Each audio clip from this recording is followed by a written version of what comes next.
Hey everyone, Dean Somerset here again. We're going to show another great landmine exercise that you can use in your training. This one's a one-arm pivot press. So this is going to incorporate a shoulder pressing exercise in an off axis. So instead of being straight up or straight out, we're going to come at that arc pattern we were discussing in the last video.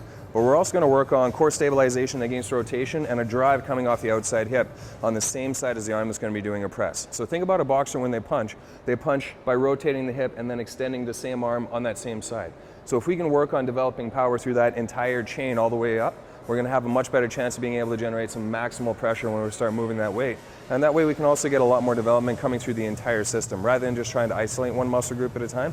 It's way more fun, it's way more effective at developing that cardio aspect, but also just teaching the body how to become strong and stiff and stable. So all we're going to do is grab the bar and underhand grip, the very edge of the hosel like here, standing square to it, so the handle is coming kind of 90 degrees to where your body is. You can take a squat position, a half squat, or even get into a full squat. We'll get into that one a bit later. And all you're going to do is think of this leg doing all the work to drive, spin and push the hip to really try and get that glute to contract as hard as you can.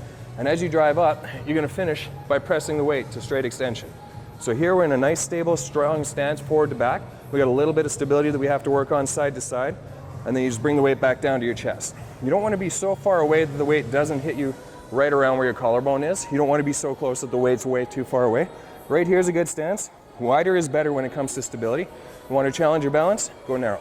For when you're beginning, start with a bit wider stance. So from here, drive.